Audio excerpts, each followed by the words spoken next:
আসসালামু আলাইকুম সবাইকে। ফারজানা সিম্পল লাইফে আপনাদের সবাইকে মাহে রমাদানের শুভেচ্ছা জানিয়ে আমি ফারজানা চট্টগ্রাম থেকে আজকে আরেকটা নতুন ব্লগ শুরু করতে যাচ্ছি। আশা করি আপনারা যে যেখানেই আছেন সবাই ভালো আছেন, সুস্থ আছেন। আলহামদুলিল্লাহ আমরা অনেক ভালো আছি। আজকে রোজা কয়টা, প্রায় 13-14টার মেবি এই ব্লগটা ছিল। তো আজকে হচ্ছে সকাল সকাল এই কেকটা আমি বানিয়ে ডেলিভারি দিয়ে দিয়েছি আলহামদুলিল্লাহ। আর এই ডিজাইনের কেকটা আমি যে শহরে আসার পর থেকে কয়বার বানিয়েছি, প্রায় সেম ডিজাইনের কেকটা আসে। এই কেকটা বানানোর পর দেখা গিয়েছে আমার একটু ডিজাইনের হয়তো অনেকবার কেক এসেছে, তবুও ডিজাইনটা আমি একটু চেঞ্জও করে দিয়েছি।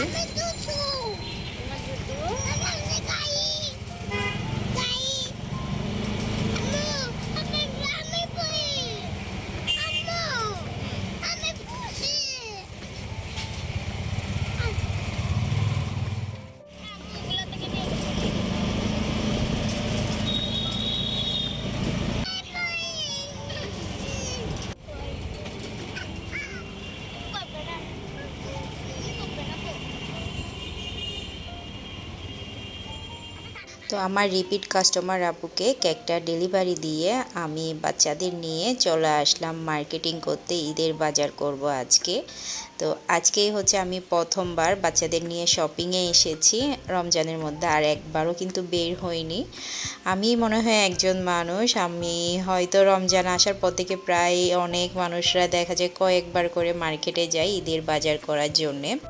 তো আমি আজকেই আসলাম বাচ্চাদের নিয়ে। তো আমি অপেক্ষা করেছিলাম তাসির দোহার স্কুল বন্ধ হলে একেবারে তাসির দোহাকে একসাথে নিয়ে একদিনে বাচ্চাদের শপিংগুলো শেষ করব। তো নুসাইবার আব্বু কয়েকদিন ধরে বলছিল চলো শপিংয়ে যাই, বাচ্চাদের কাপড়গুলো কিনে নিয়ে আসি। আর বাচ্চাদের অবস্থা তো যা তা অবস্থা, ওরা বলছিল সবাই কাপড় নিয়ে ফেলছে, আমরা কেন নিব না। তো ওদের স্কুল বন্ধ হওয়ার পর আমি বাচ্চাদের নিয়ে এসেছি। নুসাইবার আব্বু কিন্তু ছিল না বাসায়, যেহেতু আমাদের বাসায় এখন উনি থাকছে না, উনি ওনার বাসাতেই আছে। তো আমি হচ্ছে বাচ্চাদের নিয়ে তাসির দোহা, নুসাইবা, তাওরাত সবাইকে নিয়ে একটা সিএনজি করে চলে আসলাম রিয়াসউদ্দিন বাজার রাজস্থানে। তো ফার্স্টে হচ্ছে সিএনজি এই ড্রাইভার আমাদেরকে রাজস্থান যে পাঞ্জাবি শোরুমটা ছিল ওখানেই নামিয়ে দিয়েছে। তো আমি ওখানে নুসাইবার আব্বুর জন্য অপেক্ষা করেছিলাম।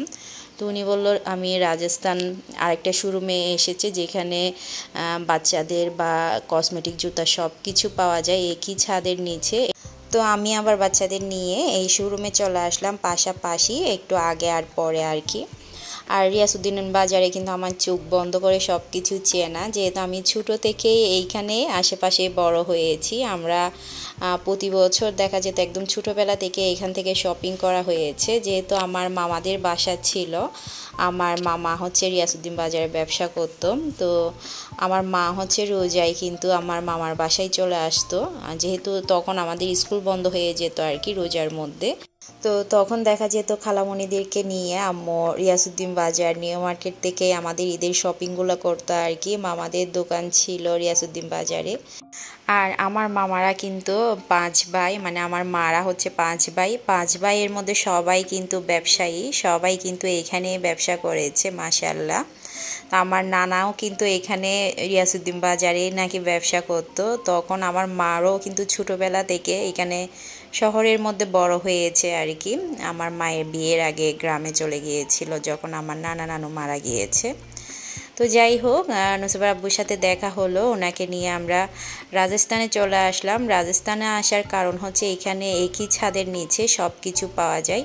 আর রাজস্থানের কাপড় কিন্তু অনেক বেশি ভালো, হাই কোয়ালিটির মধ্যে পাওয়া যায়। আর পছন্দ হবে না এরকম কোনো কাপড় নেই। তো সেই কারণে হচ্ছে এখানেই চলে আসলাম। তো এদিকে হচ্ছে নুসাইবা দোহা কাপড় দেখা শুরু করে দিয়েছে, ওদের জন্য কাপড় দেখছিলাম। তো ওরা হচ্ছে দুটা চয়েস করেছে, অনেক ধরনের কালেকশন ছিল। ওনাদের কিন্তু সব কালেকশনে কিন্তু বাহিরের দেশেরও আছে, তবে বেশিরভাগ কালেকশন হচ্ছে বাহিরের, ইন্ডিয়ান বা পাকিস্তানি, চায়না এই ধরনের আর কি বাহিরের কালেকশন। তো ওখান থেকেই কিন্তু নুসাইবা দোহার জন্য কাপড় নিয়েছি।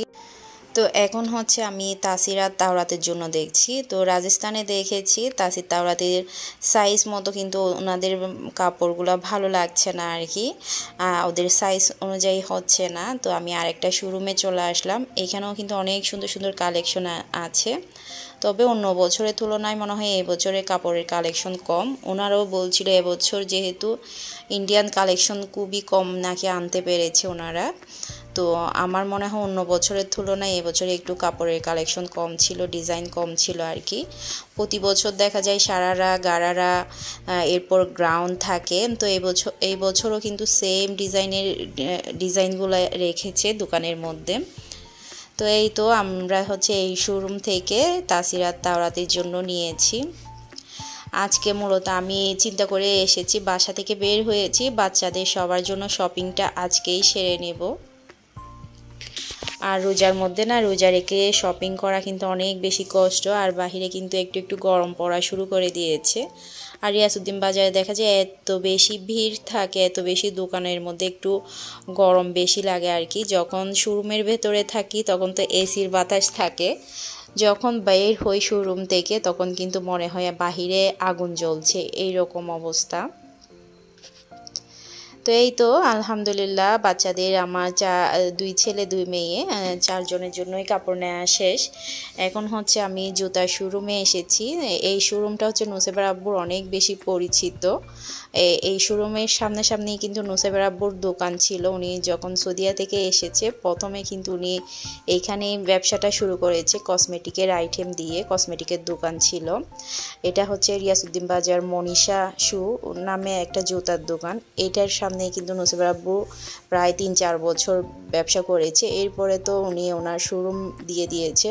তো ওনাদের কিন্তু সবই জেন্টস আইটেম, ছেলেদের সব কিছুই কিন্তু ওনাদের শোরুমে পাওয়া যায়। আর ওনারা নিজস্ব প্রোডাক্ট ফ্যাক্টরিতেই কিন্তু এগুলা বাহিরে থেকে কালেকশন এনে ফ্যাক্টরিতে হচ্ছে ওরা এগুলা বানায়, তারপর শোরুমে তুলে। আলহামদুলিল্লাহ চট্টগ্রামের মধ্যে হচ্ছে আমাদের টোটাল 6টা শোরুম আছে, আর কক্সবাজার আর চকরিয়াতেও আছে।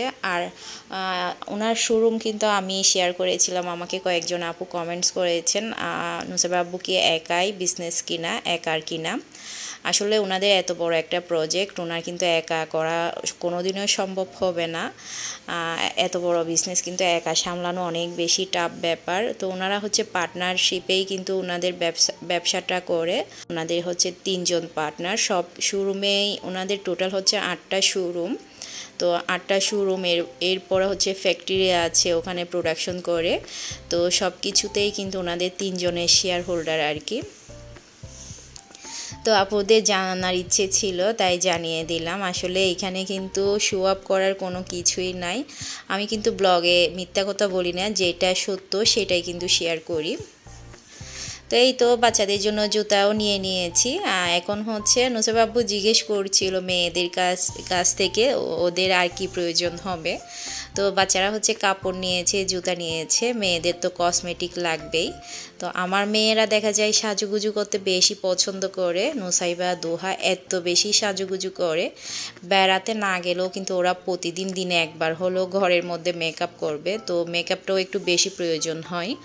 ওদেরকে সব সময় নিষেধ করি, যেহেতু বাচ্চা মানুষ এত বেশি মেকআপ করা ভালো না, ওদের যেহেতু বেবি স্কিন। তো আমি আজকে হচ্ছে ওদের জন্য বেবিদের যে ফেস পাউডার থাকে এগুলা নিয়েছি, ফাউন্ডেশন নিয়েছি, টুকিটাকি যা যা কসমেটিক ওদের প্রয়োজন ওদের ইচ্ছে মতো নিয়েছে আর কি। তো আমরা আলহামদুলিল্লাহ শপিং সব শেষ করে বাসায় চলে আসলাম। বাসায় আস্তে আস্তে কিন্তু নিচেই আমাদের ইফতারের সময় হয়ে গিয়েছে, আজান পড়ে গিয়েছে। তো আমাদেরকে বাসায় দেওয়ার জন্য নুসেবার আব্বু চলে এসেছে। তো এদিকে হচ্ছে আমার ছোটো বোন অরিন হচ্ছে আজকে আমাদের জন্য ইফতার পাঠিয়েছে। তো একদিক দিয়ে ভালোই হয়েছে, যেহেতু আমি আজকে দুপুরের পর থেকেই কিন্তু মার্কেটে গিয়েছিলাম, বাসায় এসে কিন্তু ইফতার বানানো সম্ভব হতো না।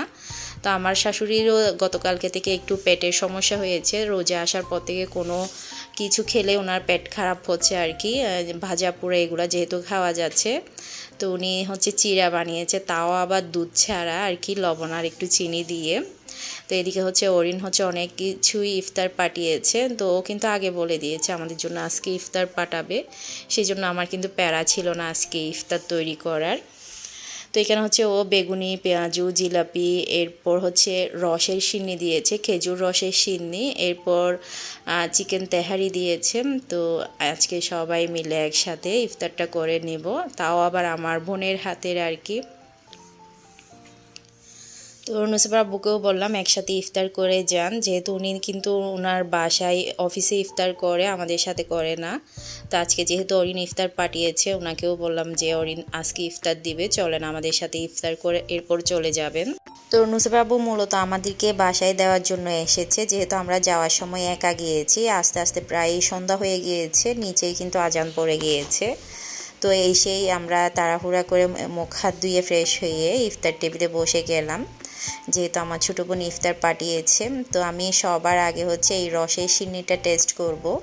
এটা হচ্ছে অরিনের শ্বশুরবাড়ির ওখানে একটা ঐতিহ্যবাহী খাবার, খেজুর রসের সিন্নি, অনেকে পায়েসও বলেন। তো এটা কিন্তু ও আগে আরও কয়েকবার বানিয়েছে দেখেছি, তবে আমার কিন্তু টেস্ট করা হয়নি। ওদের কাছ থেকে শুনেছি এটা নাকি অনেক বেশি মজা হয়, যেহেতু খেজুর রস দিয়ে বানিয়েছে, এটা অবশ্যই অনেক বেশি মজা হয় খেতে। তো আমি সবার আগে সিন্নিটা খেয়েছি, আসলেই অনেক বেশি মজা।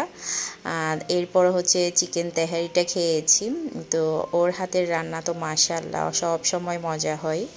তো এই তো আজকে আলহামদুলিল্লাহ আমার ছোটো বোনের হাতের বানানো ইফতারি খেয়েছি। আর গতকালকে হচ্ছে আমার ভাবির মা দিয়েছে। তো একজনের পর একজন কিন্তু ইফতার দিয়েই যাচ্ছে। এই তো তো আগামীকালকে হচ্ছে আমার মায়ের বাসা থেকে ইফতার পাঠাবে। তো আমার মায়ের বাসায় থেকে যেহেতু ইফতার পাঠাবে, আগেই বলে দিয়েছে যে আগামীকালকে হচ্ছে ইফতার না বানাতে। আর এদিকে হচ্ছে আমি চিকেন তেহারির সাথে জিলাপিও খাচ্ছি, খুবই হাস্যকর ব্যাপার তাই না? আর আপনারা কে কে খান ঝালের সাথে মিষ্টি, আমাকে কিন্তু অবশ্যই কমেন্টস করে জানাবেন। আমি কিন্তু ছোলার সাথেও জিলাপি মেখে খাই, অনেকে কিন্তু আবার এটা পছন্দ করেন না।